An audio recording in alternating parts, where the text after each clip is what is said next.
బ్రహ్మానందం పరమసుఖదం కేవలం జ్ఞానమూర్తిం ద్వంద్వాతీతం గగనసదృశం తత్వమస్యాదిలక్ష్యం ఏకం నిత్యం విమలమచలం సర్వధీ సాక్షిభూతం భావాతీతం త్రిగుణరహితం సద్గురుం తం నమామి. ఓం సహనావవతు సహనౌ భునక్తు సహ వీర్యం కరవావహై తేజస్వినావధీతమస్తు మా విద్విషావహై.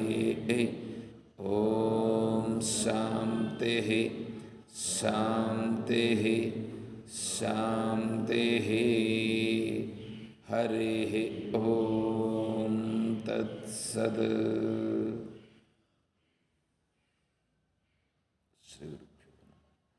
పరిపూర్ణ పరబ్రహ్మస్వరూపులకు ప్రియాత్మ బంధువులారా, ఓం.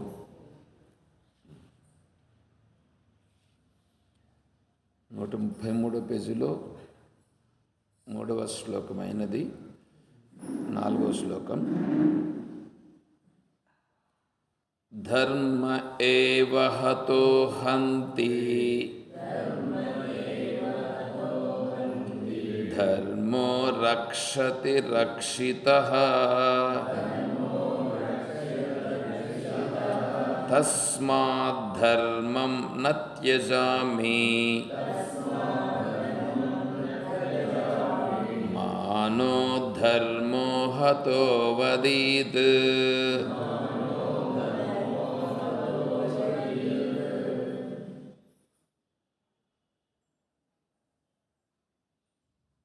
ధర్మ ఏవ హతో హంతి. ధర్మో రక్షతి రక్షితః. ఉపనిషత్తులో ఒక మంత్రం ఉంది, యతో ధర్మః తతో జయః. ఎక్కడ ధర్మం ఉంటుందో అక్కడ జయం. ఒకసారి ఏం చేశారంటే, ఈ విశ్వ హిందూ పరిషత్ వాళ్ళు ఒక పెద్ద సభ ఏర్పాటు చేశారు. దానికి ఒక పెద్ద బ్యానర్ ఏర్పాటు చేశారు. ఆ బ్యానర్లో ఇది రాశారు, ఏమని? యతో ధర్మః తతో జయః. ఇప్పుడు యతో ధర్మః తతో జయః పక్కపక్కలు ఉన్న కదా ఉండాలా. వీళ్ళు ఏం చేశారు తెలుసా? ఈ లాస్ట్లో యతో ధర్మః పెట్టారు, ఈ లాస్ట్లో తతో జయః పెట్టారు. అంటే అప్పుడు అడిగారు తెలిసిన వాళ్ళు, అంటే స్వామీజీతో పాటుగా కలిసిపోయి వెళ్ళాము అక్కడికి. వెళితే అంటేనండి, యతో ధర్మః ఇక్కడ ఉంటుంది, తతో జయః అక్కడ ఉంటుంది. అంటే మధ్యలో ఎంత ఉంది గ్యాపు? ఓ ఏమ్మా, అంటే మీరు ధర్మము జయము రెండున్నాయి చూడండి. అప్పుడు అంటే ధర్మాన్ని ఇప్పుడు ఆచరిస్తే మీకు ఎప్పుడో జయం వస్తుందన్నమాట. అంటే మీ ఉద్దేశంలో ఇప్పుడు ధర్మాన్ని ఆచరిస్తున్నారా, ఆచరించట్లేదా? చూడండి ఎట్లా ఉందో ఇది. ఎందుకంటే ఎచ్చట ధర్మం ఉంటే అచ్చట జయం ఉంటుంది. ఏమంటే ఇప్పుడు భోజనం చేసినామంటే ఆకలి ఎప్పుడు తీరుతుంది? భోజనం చేసేటప్పుడే కదా తీరుతుంది. మరి ధర్మాన్ని ఇప్పుడు ఆచరిస్తే దీని ఫలితం ఎప్పుడు కలగాల? అప్పుడే కలగాల. మరి యతో ధర్మ తతో జయ అక్కడ రాస్తే ఎట్లా కుదురుతుంది? అదేవిధంగానే ఇక్కడ కూడా మనం ఆత్మతత్వాన్ని తెలుసుకుంటున్నామని అనుకోండి, దాని ఫలితం ఎప్పుడు కలుగుతుంది అనుకుంటున్నారు? ఇప్పుడే కలుగుతుంది. నెక్స్ట్ యజ్ఞం చేశారని అనుకోండి, యజ్ఞం చేసుకుంటే యజ్ఞం యొక్క ఫలితం ఇప్పుడు కలగదు.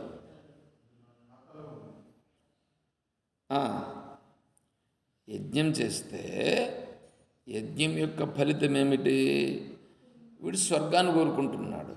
యజ్ఞం చేసినాడంటే దేనికోసం? స్వర్గం కోసం. స్వర్గం రావాలంటే ఎప్పుడు రావాలా? చనిపోయిన తర్వాత రావాలా. చనిపోయిన తర్వాత వచ్చేటువంటిది స్వర్గం. కాబట్టి యజ్ఞము చేస్తే వీనికి స్వర్గం చనిపోయిన తర్వాత వస్తుంది. కాబట్టి మీరు ఆలోచన చేసుకోండి, మీరు బ్రతికున్నప్పుడే కావాలన్నా చనిపోయిన తర్వాత వచ్చేది కావాలన్నా? బతుకున్నప్పుడు వచ్చేది కావాలంటే ఇప్పుడేం చేయాలా? ఇప్పుడు ఏం చేయాలనో, ఏది ఫలితం వస్తుందో అది చేసుకోవాలి. అంటే ఇప్పుడు యజ్ఞం వద్దా అంటే, ఇప్పుడు మనం సూపర్ మార్కెట్లోకి వెళ్తాం. సూపర్ మార్కెట్లో ఎన్ని ఉంటాయి సామాన్లు? ఏమో దండిగా ఉంటాయి. నువ్వు అక్కడికి వెళ్ళి ఏం కొంటావు? నీకు ఏది కావాలని నువ్వు ఫిక్స్ అయి ఉంటావో దాన్ని నువ్వు కొంటావు. అక్కడికి నువ్వు వెళ్ళిన దానికేగా. వెళ్ళేటప్పుడు నీకు ఒకటి ఫిక్స్ అయి ఉంటావు, ఆటికి పోయిన తర్వాత దాంతోపాటుగా ఇంకా కొన్ని కూడా కొనచ్చు. అది అది అది సౌకర్యాన్ని బట్టి ఉంటుంది. అయితే అన్నీ కొనరుగా. అదేవిధంగా వేదం అనేటువంటిది ఒక సూపర్ మార్కెట్ లాంటిది. వేదం సూపర్ మార్కెట్ లాంటిది. ఆ సూపర్ మార్కెట్లో మీకు ఏది కావాలంటే దానిని పొందేటువంటి సౌకర్యము, సౌలభ్యము, మార్గము సూచించడం జరుగుతుంది. మీకు ఏదన్నా కానీ తేలు మంత్రం కావాలన్నా దాంట్లో ఉంటుంది, పాము మంత్రం కావాలన్నా దాంట్లో ఉంటుంది. మీరు ఇక్కడ అదృశ్యం అయిపోయి ఇంకెక్కడన్నా కనిపించాలన్నా అది దాంట్లో ఉంటుంది. వేరే వాళ్ళని నాశనం చేయాలన్నా అది ఉంటుంది. దేవతలను ఆరాధించాలన్నా అది ఉంటుంది. తల్లింటికలు నల్లగైపోవాలన్నా అది ఉంటుంది.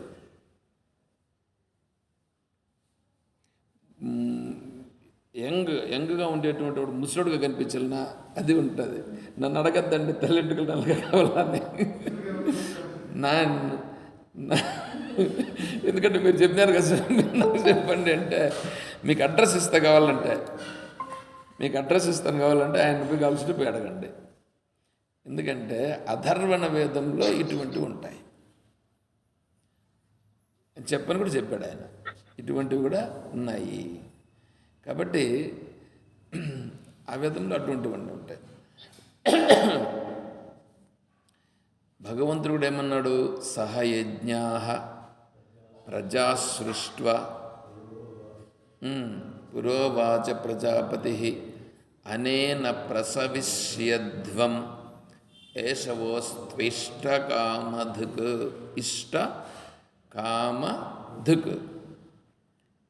నీ ఇష్టం ఏదుందో ఆ ఇష్టానికి సరిపోయేటువంటి వాటిని నువ్వు ఇక్కడ దీనిని తీసుకొని దాన్ని నువ్వు పొందవచ్చు. ఈ సృష్టిని సృజించేటప్పుడే సహయజ్ఞ ప్రజా సృష్ట్వా.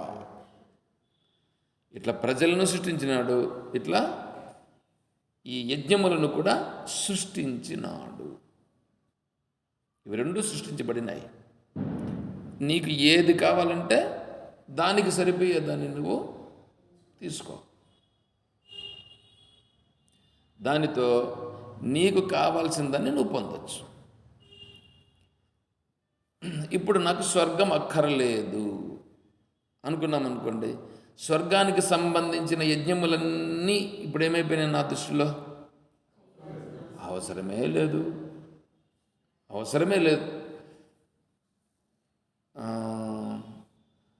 1,00,000 శ్లోకాలు 1,00,000 మంత్రములు ఉన్నాయని చెప్పారు వేదంలో. దాంట్లో దాదాపు 80,000 మంత్రాలు కర్మకు సంబంధించినటువంటివి. 80,000 మంత్రాలు. మళ్ళీ 16,000 మంత్రాలు ఉపాసనకు సంబంధించిన మంత్రాలు. ఉపాసన అంటే ఒక దేవతను భావించి ఆ దేవతా మంత్రాలను జపం చేయుట, ఆ భావన చేయుట, భావించుట, ఇదంతా ఉపాసన. ఆ మంత్రాన్ని పట్టుకునేది.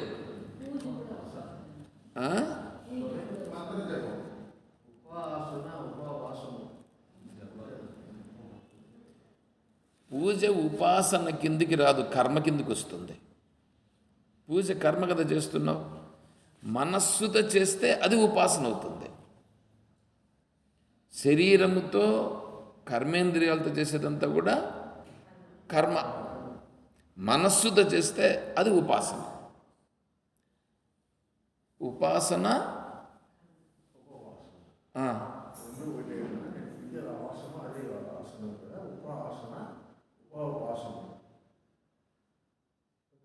మీ ఉద్దేశంలో ఉపాసన అంటే ఏమనుకుంటున్నారు? మీ ఉద్దేశంలో ఉపాసన అంటే ఏమి?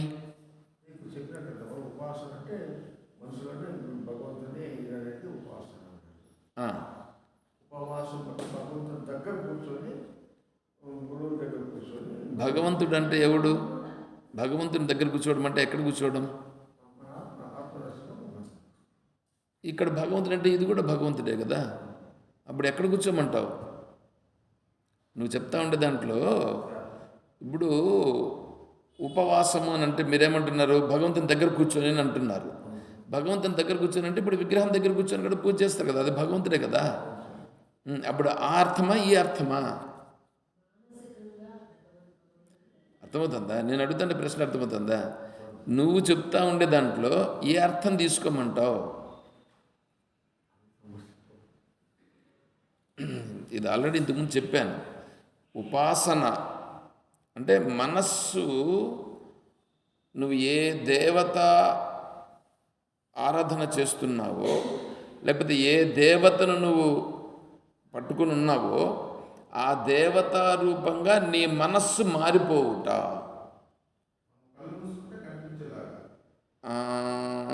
కళ్ళు మూసుకుంటే కనిపించడం అని అంటే ఆ దేవత కనిపించడం అనేది జరగదు.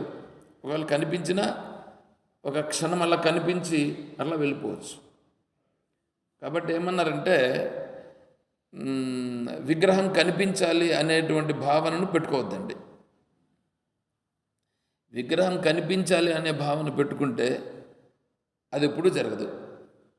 ఒకవేళ జరిగిన మెరుపు వలె ఉంటుంది, ఒకవేళ ఉండినా కొంతసేపు ఉంటుంది, మళ్ళీ పోతుంది. ఎందుకంటే అది సత్యము కాదు కాబట్టి. అది సత్యం కాదు కాబట్టి.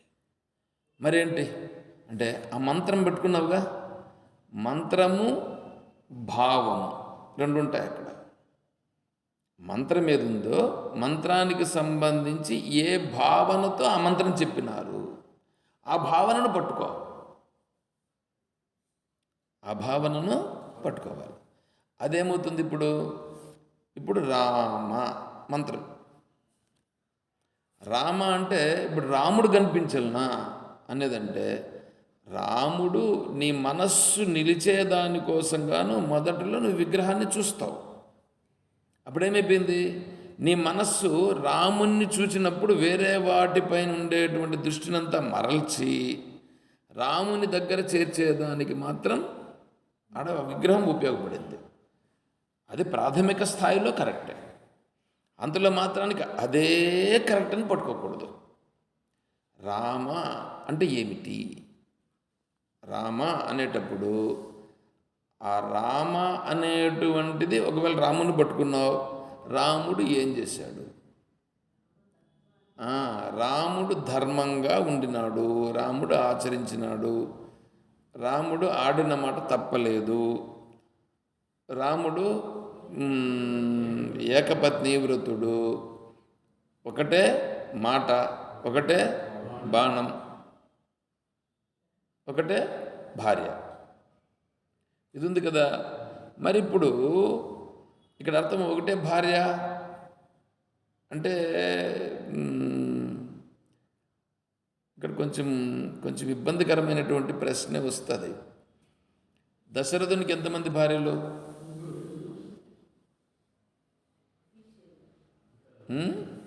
అఫీషియల్గా కరెక్ట్ 365 మంది భార్యలు శ్రీరామాయణంలో ఉన్నది. దశరథ మహారాజు మరణించినప్పుడు అంతమంది విధవలుగా అక్కడ అయినారు.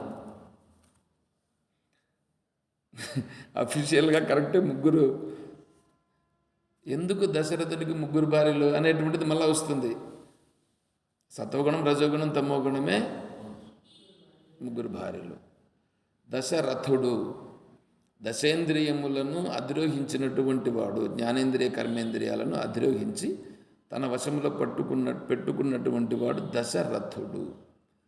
ఆ దృష్టితోనే తీసుకోవాలంతే. రాముడు ఇప్పుడు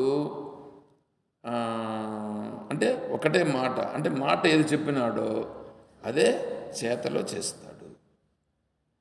ఒకటే భార్య అంటే కామము ఒకటే. ఏమిటా కామం? ధర్మ అవిరుద్ధో భూతేషు. ధర్మానికి విరుద్ధము కానటువంటి కామం. ధర్మానికి విరుద్ధము కాని కామం ఏమిటి అంటే నువ్వు ధర్మాన్ని ఆచరిస్తే నీకు అప్పుడు తెలుస్తుంది ఏమిటో కామం అనేటువంటిది. ధర్మ, అర్థ, కామ, మోక్ష 4 ఉన్నాయి కదా. ఇప్పుడు కామ ఎక్కడుంది? కామ కాదు, కామ మోక్షము దగ్గరుంది.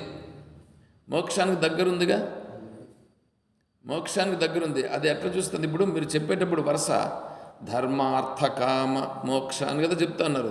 అంటే ఇట్లా పోతుంది కదా ముందుకు ఒక లైన్, ఒక యారో వేసాడని అనుకోండి, ఒక రైట్ లైన్ వేసాడు అనుకోండి, స్ట్రైట్ లైన్. ధర్మ, అర్థ, కామ, మోక్ష అంటే ధర్మం నుంచి అర్థం, అర్థం నుంచి కామం, కామం నుంచి మోక్షం. ఇది ఇట్లా వస్తుందన్నమాట. ఇది అంటే ఇప్పుడు కామం వచ్చింది. కామం ఎక్కడికి పోవాలా? మోక్షానికి పోవాలా. మోక్షానికి పోయేదానికి కామం. అంటే నీ కామం ఏ వైపు ఉండాలంటే, దృష్టి ఎటువైపు ఉండాలంటే, కామం అంటే కోరిక, మోక్షం వైపు ఉండాలి కోరిక. అది పరిస్థితి. కాబట్టి రామచంద్రుల వారిని తీసుకున్నప్పుడు రామచంద్రుల వారి దృష్టి ఎలా ఉన్నింది? ఎక్కడైనా చూడండి, ఆయన ఏ వ్యవహారం చేసినా, ఏమి చేసినా, ఇప్పుడు అక్కడ ఏదైనా సరే రావణాసురుణ్ణి సంహరించే సందర్భంలో కూడా బాణము ఆయన కుక్షిలో కొట్టునంటే రామచంద్రుడు ఏమంటాడు? నేను కుక్షిలో కొట్టను అంటాడు. కుక్షిలో కొడితేనే చస్తాడు రావణాసురుడు. కానీ ఈయనేమంటాడు? అది ధర్మానికి విరుద్ధం, నేను కుక్షిలో కొట్టను. ఎట్లా ఉండదు చూడండి. చేతులు గీతులన్నీ కూడా నరికేస్తాడు, అయినా ఆయన సావడు, ఆయన మళ్ళీ బ్రతుకుంటాడు. ఏం చేయాలి? ఈయన ఎన్నిసార్లు చేసినా కూడా కుక్షిలో మాత్రం కొట్టడు, ఆయన పడిపోడు. అట్లా జరుగుతుంది పరిస్థితి. ఎందుకంటే నేను అధర్మాన్ని పాటించను, చెయ్యను అంట. చూడండి ఎట్లా ఉందో. అసలు ఆయన వస్తాడు, ఆయన ఎవరు?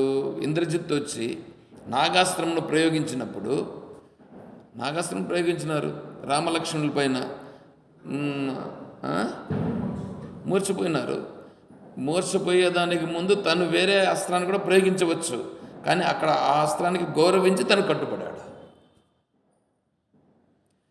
శరీరం పోతుంది అని అంటే కూడా తనేమి వెనుకాడడు. అంటే ఎలా ఉన్నాడు ఇప్పుడు? ధర్మబద్ధంగా ఉన్నాడు. ఇప్పుడు మనం ఏం చేయాలా? రాముణ్ణి ఆదర్శంగా తీసుకున్నామంటే, ఇప్పుడు రామునికి దగ్గరగా ఉండాలంటే రాముణ్ణి విగ్రహం పట్టుకొని ఉందామా?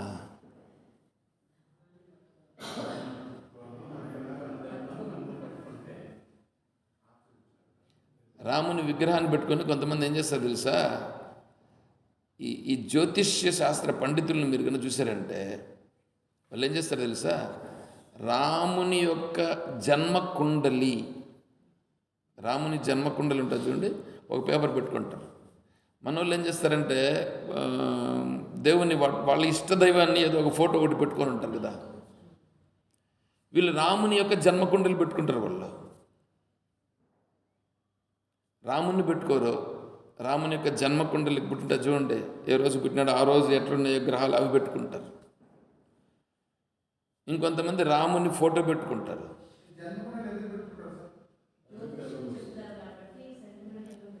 వాళ్ళు జ్యోతిష్యం కదా చెప్తారు. ఆ రూపంగా రాముని నమ్మిండదు వాళ్ళు. రాముని విగ్రహంతో పనిలే వాళ్ళకు దాంతో పని. అది ఉంటే అది రాముడు ఉన్నట్టు లెక్క వాళ్ళకి.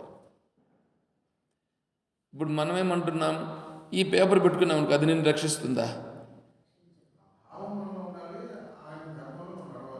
అది కదా. అంటే ఇప్పుడు ఏంటి?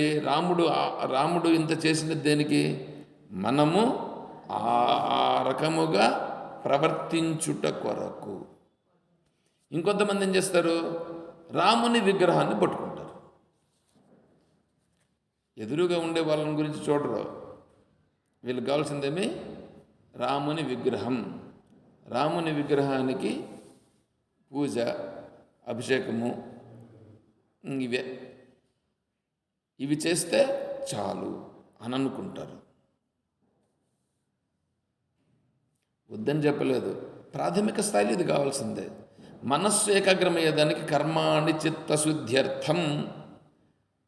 కర్మ ఏం చేస్తుంది? చిత్తమును శుద్ధం చేసేదానికి ఉపయోగపడుతుంది. అంతవరకే కానీ అదే నిన్ను రక్షిస్తుంది కాదు. అదే రక్షించదు. అదేం చేస్తుంది? మీరు భగవద్గీత చూసుకోవాలి, దేనికన్నా ప్రమాణం చూసుకునేటప్పుడు. అథైతదప్యశక్తోసి కర్తుం మద్యోగమాశ్రిత సర్వకర్మ ఫలత్యాగం తతః కుర్యతాత్మవాన్. నువ్వు కర్మ చేస్తున్నావా? కర్మ కూడా చేయలేకపోయినావు అనుకో, ఏం చేయాలి? కర్మఫలాలను నాకు సమర్పించు. ఒకటొకటే చెప్పాడు. ఏతు సర్వాణి కర్మాణి మయి సన్యస్య మత్పరాః అనన్యేనైవ యోగేన మాం ధ్యాయంత ఉపాసతే తేషామహం సముద్ధర్త మృత్యు సంసార సాగరాత్. ఒకటొకటి కర్మ చెయ్యి. కర్మ చేయలేవా? నాకు సంబంధించిన కర్మ చేయలేవా? నాకు సంబంధించిన కర్మ చెయ్యి అంటే ఏమి? పూజ పునస్కారాలు ఇవి చెయ్యి అంటే ఇంక నీకు వేరే పని లేదు. భగవంతుని కర్మ చేయాలా. ఆ కర్మ చేయలేవా? చేయలేకపోతే పోనీ ఇంకొకటి చెయ్యి. నా పైన నాకు సమర్పించు. నువ్వు చేసేటివి కర్మఫలాన్ని సమర్పించు. చేసి సమర్పిస్తూ నేను రామునికి సమర్పించినానని నువ్వు అనుకో. చూడండి ఎట్లా ఉందో. అది కూడా నేను సమర్పించలేను. సరే, నువ్వు చేసుకుంటావు కదా. యత్కరోసి యదస్నాసి యజ్జుహోసి దదాసి యత్ తపస్యసి కౌంతేయ తత్కురుష్వ మదర్పణం. ఏమయ్యా, నువ్వు స్నానం చేస్తావా? నువ్వు స్నానం చేసేటప్పుడు రామచంద్రుల వారికి స్నానం చేపిస్తున్నాను అని అనుకో. బట్టలు వేసుకుంటావా? అలంకారం చేసుకుంటావా? రామచంద్రుల వారికి నేను అలంకారం చేస్తున్నాను అనుకో.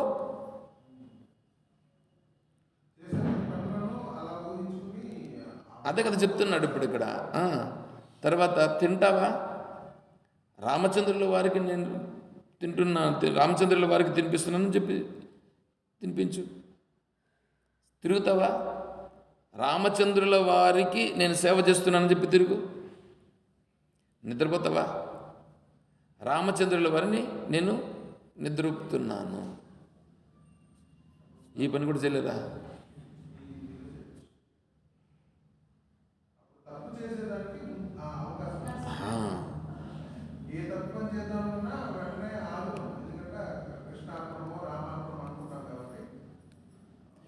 చేస్తాడు చేస్తాడు కూడా మొదట్లో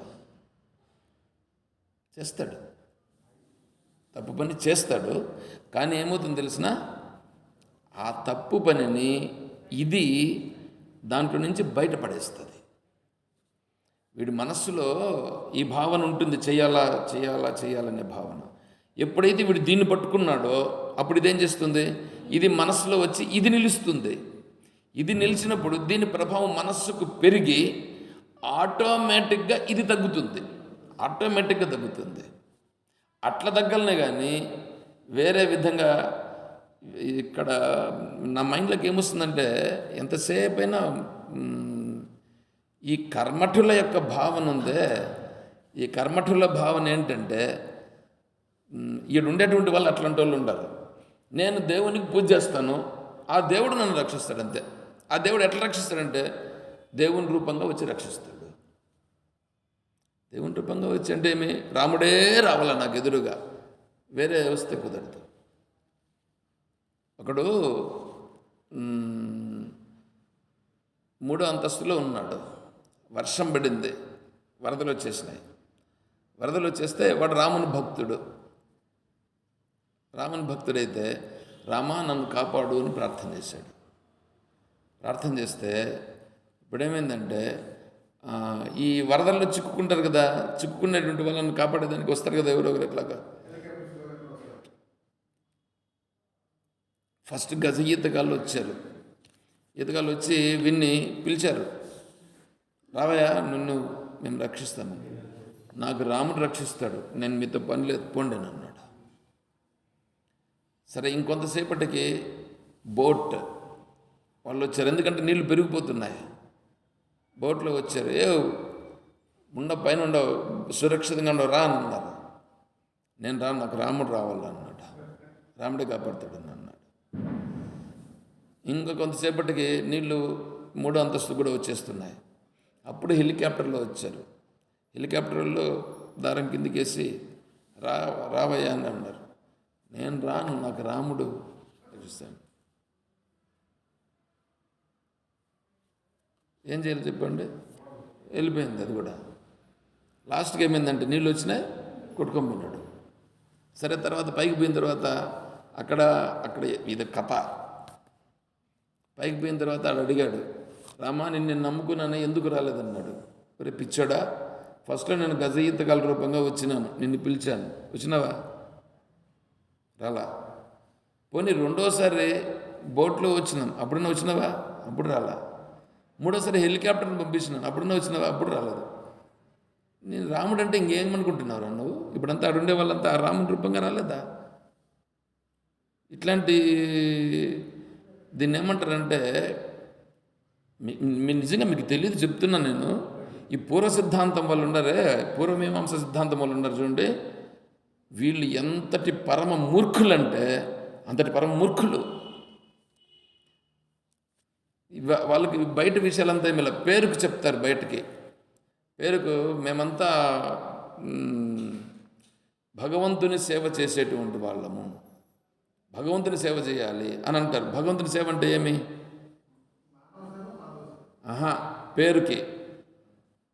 పేరుకంటారు అది. ఇంకా మాట్లాడితే ఇంకా చాలా మాటలు అంటారులే, దేవుని దగ్గర తెస్తారు అంతే. బయట వచ్చేటప్పటికి అవంతా ఏముండవు. దేవుని దగ్గర మాత్రం బాగా కూర్చొని అన్నీ చేస్తారు, బయట వచ్చేటప్పటికి మామూలే. ఏందండి నిలిచేది అది. అందుకు పూర్వ మీమాంస, ఉత్తర మీమాంస ఇవన్నీ ఉంటాయి. దర్శనములను ఉన్నాయి, షడ్దర్శనములు. ఈ షడ్దర్శనాలను కనుక చూస్తే తల తిరుగుతుంది అట్లాగే, వాళ్ళు ఒక్కొక్కటి చెప్పేదాన్ని చూస్తే కన్నా. కాబట్టి ఈ కర్మనే పట్టుకొని వీళ్ళు ఏం చేస్తారంటే, కర్మే మాకు రక్షిస్తుంది. కుర్వన్నేవేహ కర్మాణి జిజీవిషే శతగం సమాహ. మేము కర్మనే చేస్తాము, మేము కర్మ తప్ప ఇంక వేరేది మాకు అవసరం లేదు. భగవంతుడు కర్మ చేయమన్నాడు కాబట్టి 100 సంవత్సరం నేను జీవించి ఉన్నంత వరకు కర్మనే చేస్తానని కూర్చుంటాడు. ఏం మాట్లాడతాం వీళ్ళకి, మరి కర్మ ఎట్లా నిన్ను ఉద్ధరిస్తుంది? కర్మ అని అన్నప్పుడు వాడికి ఆత్మస్వరూపాన్ని ఆత్మజ్ఞానం గురించి చెప్పినామని అనుకోండి, మాకొద్దు నువ్వు అరగపో అంటారు వాళ్ళు. అందుకని వేదం చదువుకునేటప్పుడు, వేదం నేర్చుకునేటప్పుడు కూడా ఈ ఉపనిషత్తుల్ని ఊరికే కంఠస్థం చేసి పెట్టుకుని ఉంటారు, కానీ వాళ్ళు ఉపనిషత్తులకు సంబంధించినటువంటి దాన్ని ఏమని మాత్రం పట్టించుకోరు. నేను కాళహస్తిలో ఉన్నప్పుడు కూడా మా మా ముందర మారుతి శర్మ గారు ఉన్నారు చూడు, ఆయన మారుతి శర్మ గారు అని ఇంకో పక్కలో ఇంకొక ఆయన వాళ్ళు ఉండేవాళ్ళు. ఆయన నేను ప్రతిరోజు స్వామీజీ యొక్క దీన్ని ఉపన్యాసం వింటుంటే, స్వామి ఏమి వింటున్నారని అంటాడు. నేను చెప్తాను, ఏదో మాండక్య ఉపనిషత్తు ఏదో వింటున్నాను అంటాను.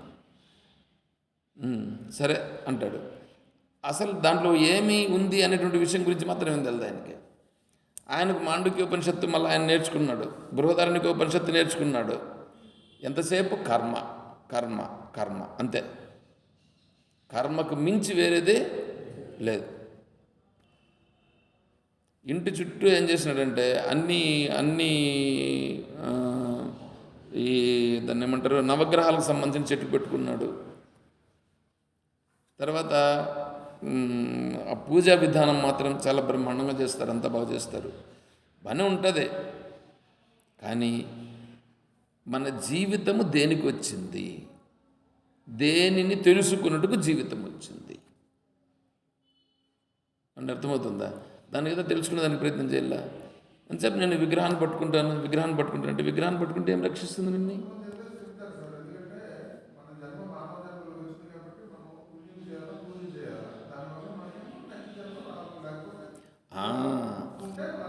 ఉండు, నెక్స్ట్ జన్మని అన్నావుగా, మీరే నెక్స్ట్ జన్మను ప్రయోగం చేసావు కదా. ఇప్పుడు ఇక్కడేమంటున్నాం, ఆత్మజ్ఞానం తెలుసుకుంటే ఏమవుతుంది? జన్మే లేదు. అందరూ అదే చెప్తారు,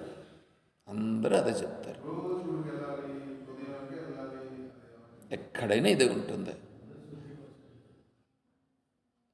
మనశుద్ధి కోసం అని అంటున్నాం, బాగానే ఉంది. అరే మనశుద్ధి ఎందుకు చేసుకోవాలనేది చెప్పాలిగా. ఇప్పుడు వంట చేసుకోవాలండి, వంట చేసుకొని శుభ్రంగా మంచి ఆహారం తినాలా, మంచి ఆహారము పోషకాహారం తినాలి. పోషకాహారం తింటే ఏమవుతుంది? పోషకాహారం కాకుండా వేరే ఏంటంటో తింటే ఏమవుతుంది? ఇప్పుడు రోడ్లో పోతున్నారు, రోడ్లో పోయినప్పుడు వీళ్ళు ఏం చేస్తారంటే ఈ పానీపూరీలు తింటారు, బజ్జీలు తింటారు, బ్రహ్మాండంగా భలే రుచికరంగా కూడా ఉంటాయి వాళ్ళకి. నాకు కూడా తెచ్చిస్తామంటారు వీళ్ళు. వేడిగా ఉన్నాయి స్వామి వడలు.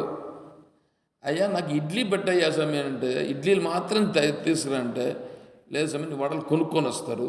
ఏం మాట్లాడాలి నేను? నాకు వద్దప్ప నేను స్వామిని అంటే కొనుక్కొని వచ్చింది నాకు వద్దయ్యా అని అంటా నేను.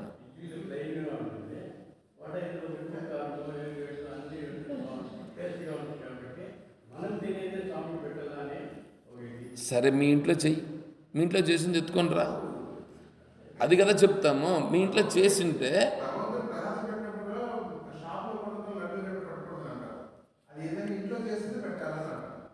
ఇంట్లో చేసింది కరెక్ట్గానే పెట్టాలి. ఇంట్లో చేసింది కూడా చూడండి, అది కూడా మీకోసం చేసిందే పెట్టండి అని అన్నాడు. మీకోసం చేసిందే పెట్టు, అంతేగాని భగవంతుని కోసం సపరేట్గా చేసి దానికోసమే పెట్టాల్సింది నువ్వు అంటే అప్పుడు ఏమవుతుంది?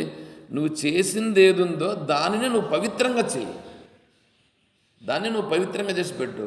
అంటే ఇప్పుడు చేసేటప్పుడు నువ్వు దాన్ని అంతా శుభ్రంగా చేసుకుంటావు, చేయవా? కూరాకు తీసుకొస్తావు, ఆ కూరాకు తీసుకొచ్చిన దాన్ని నీట్గా తీస్తావా, దేవా? దాంట్లో ఏమన్నా పురుగులు ఉన్నాయా, లేకపోతే ఏమన్నా పుచ్చిపోయి ఉందా ఏంటి అనేదంతా చూస్తావుగా. అట్లాంటివన్నీ చూసి కదా చేస్తావు. ఇప్పుడు ఇవన్నీ చేస్తున్నావు, ఎందుకోసం చేస్తున్నావు? దాని నుంచి నీకు లోపలికి పోతే అనారోగ్యం అనేటువంటిది తెలుస్తూ ఉంది కదా. వాడు చేసేటి ఎట్లా చేస్తాడు నీకు తెలుసా? ఆ నూనె ఎన్ని రోజుల నుంచి కాగుతూ ఉందో నీకు తెలుసా? ఆ నూనెలో వేసేటువంటిది వేస్తారు చూడండి, అవన్నీ కూడా ఏ కాంబినేషన్తో వేస్తుంటాడో తెలుసా? ఎంత కాంబినేషన్లో వెళ్ళినా అట్లా తెలుసా? వేస్తాడా వాడు ఏమన్నా?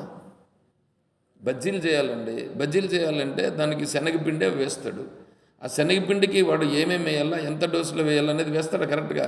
మన ఇంట్లో వేసినట్లుగా వస్తుందా? వాడిని నూనెలో వేస్తాడు. మళ్ళీ ఈ కాంబినేషన్ చెప్పు.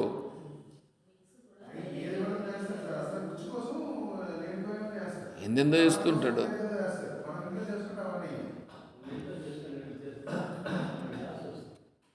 అందుకని ఇప్పుడు దానిని తింటే ఏమవుతుంది? అనారోగ్యం అవుతుందిగా. నువ్వు ఇంట్లో చేసుకునే దానికి వీలు కాక దాన్ని చేసుకొని దాన్ని తింటున్నావు. అది అనారోగ్యమని తెలిస్తే నువ్వు ఆరోగ్యకరంగా చేసుకుంటావుగా. అది తెలిస్తే చేసుకుంటావా, తెలియకపోతే చేసుకుంటావా? దాన్ని గుర్తించు మొదట.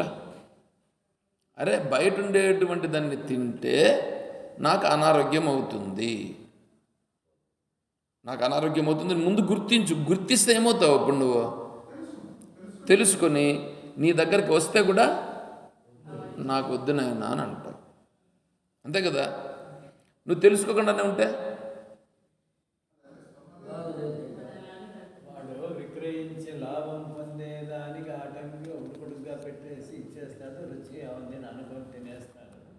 మనం ఇంట్లో చేసేది ఆ మాదిరి కాదు. నన్న నూనె ఎగదు వాడము కనుక్కోనే అదంతా ఆ మాదిరి మనం రుచిగా చేసుకుంటాము. అది గుర్తించాలా. గుర్తించేవాళ్ళు గుర్తిస్తారు, లేదు. ఆ నూనెలో కాంబినేషన్ నూనెలో చూసుకోండి. వాడు ఒరిజినల్ నూనె వాడతారనుకుంటున్నారా? మిక్సింగ్.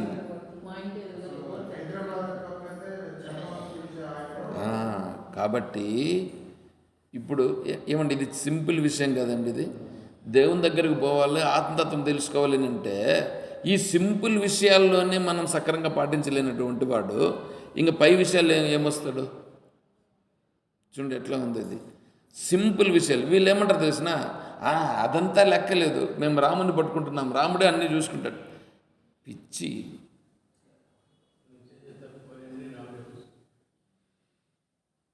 దీనినేమంటారు? దీన్ని మూర్ఖత్వం అని అంటారు. దీనినే మూర్ఖత్వం అని అంటారు. అందుకని నేనేం చెప్పాను? బుద్ధితో ఆలోచించు. బుద్ధితో ఆలోచించాలిగా. నేనేం చేయాలా, ఏం చేయకూడదు. అంతేగాని ఇప్పుడు మనము ఇప్పుడేమన్నాం, లాస్ట్లో విజయ ఘోషలు పారాయణం చేసామా?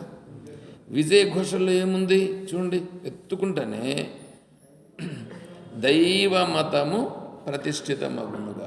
మతం మనదేది? మతం. మతం అంటే ఏమని? హిందూ మతము, ముస్లిం మతము, క్రిస్టియన్ మతమా? ఇక్కడ మతం అని అంటే ఏమంటే బుద్ధి. మతం అంటే బుద్ధి. వాళ్ళ బుద్ధిని అనుసరించి చెప్పినటువంటి విధానమును మతం అని అన్నారు. ముస్లిం మతానికి ఆద్యుడు మహమ్మద్ ప్రవక్త గారు.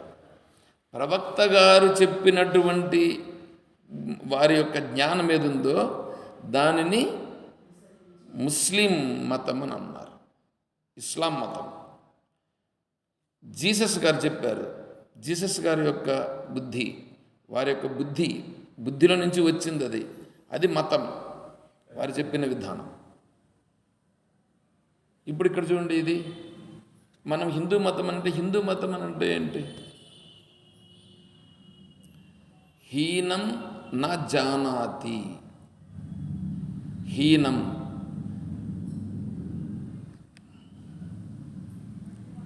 ఏమండి, మీరు దాసులుగా ఉండాలనుకుంటున్నారా, లేదా కమాండింగ్ స్టేజ్లో బాగా ఉండాలనుకుంటున్నారా? కదా.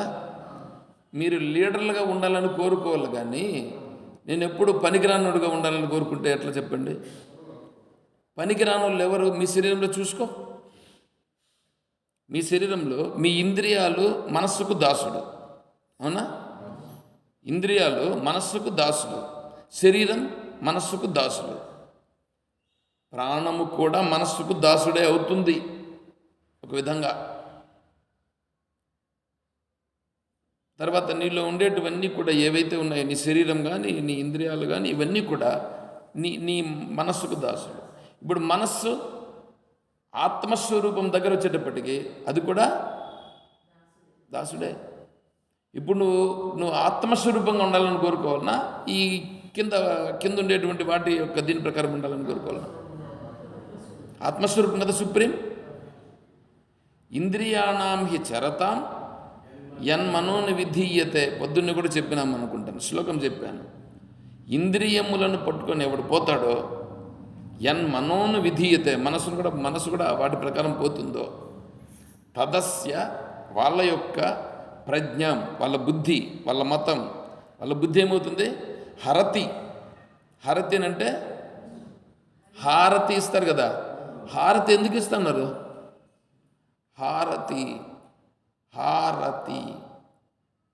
హారం అయిపోతుంది, అదే హరించుకుపోతుంది. కర్పూరం పెట్టారు కదా, కర్పూరం పెట్టి హరించుకుపోతుంది, పోతుందా లేదా?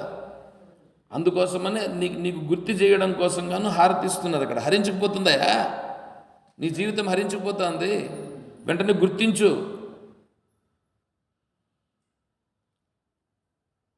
ధోవతి పేరేమిటి? ధోవతి ధోవతి ధోవతి ధోవతి. చూసారు ఎట్లా వచ్చిందో? అన్నింటికి ప్రతి దానికి అలాగే ఉందండి. ప్రతి దానికి అర్థం హిందూ మతంలో అలాగే వచ్చింది. హీనం నా జానాతి. హీనం, నేను హీనుడు కాదయా. భారత, భా ప్రకాశము. భా అంటే ప్రకాశం. ప్రకాశమునందు రతి, రత రమించుట.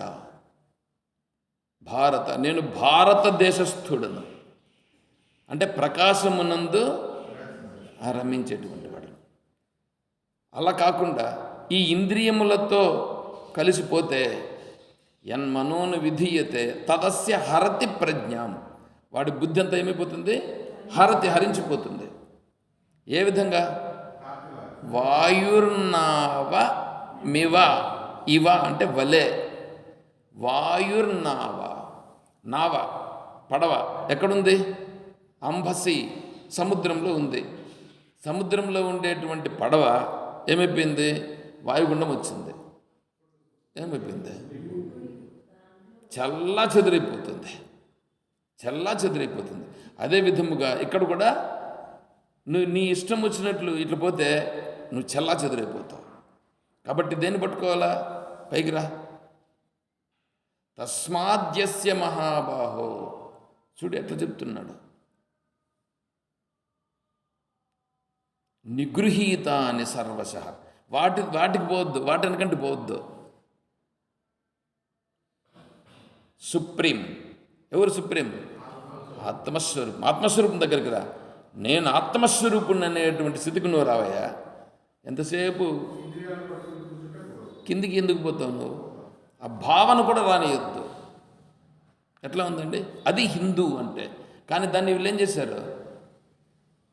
కిందికి తీసుకొచ్చి పెట్టేశారు. అందుకనే మా సద్గురు మలయాళ స్వామి వారు చూడండి, దైవ మతము. దైవం అని అంటే దివ్యమైనది, ప్రకాశమైనది, తేజోవంతమైనది. అది నా యొక్క మతం. నా బుద్ధి పట్టుకుంటున్నది దాన్ని పట్టుకుంటూ ఉంది. దైవ మతం అని మీరు అనుకుంటున్నారే, ఆ దాన్ని కాదు మేము పట్టుకుంటుండేది. దైవ మతము ప్రతిష్ఠితం. ప్రతిష్ఠ అంటే దేవుని ప్రతిష్ఠ చేస్తారు కదా, ఆ ప్రతిష్ఠ కాదు మాకు. ఈ ప్రతిష్ఠ దైవ మతము ప్రతిష్ఠితమగునుగాక నా హృదయమునందు, అది ప్రతిష్ఠ. కరుణామతము చూడండి, కరుణామతం. కరుణ అనేటువంటి మతం. తర్వాత శాంతి మతం. ఇవన్నీ వర్ణిస్తే సరిపోదు, చాలా ఇది వస్తుంది. కాబట్టి ఇవన్నీ ఉండాలంటే మన డైరెక్షన్ ఏ వైపు పెట్టాలా అనేది కావాలి. కాబట్టి ఉపాసన అంటే అలా అది రావాల. నా హృదయంలో వాటి దగ్గరికి పోతున్నాను, ఇది ఉపాసన. దీనికి 16,000 మంత్రములు ఉన్నాయి. మిగిలిన 4000 మంత్రాలు మాత్రమే జ్ఞానమునకు సంబంధించిన మంత్రములు ఉన్నవి. 4000 మంత్రాలు. ఇప్పుడు చూడండి, 80,000 ఎక్కడ, 16,000 ఎక్కడ, 4,000 ఎక్కడ?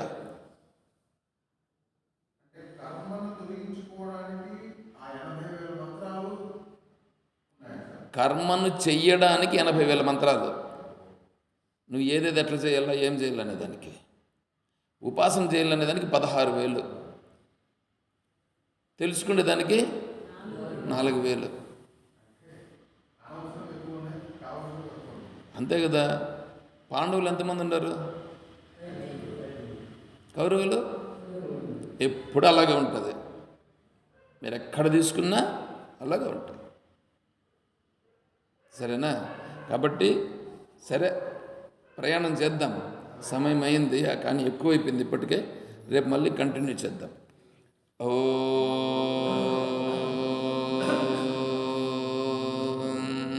తత్సత్.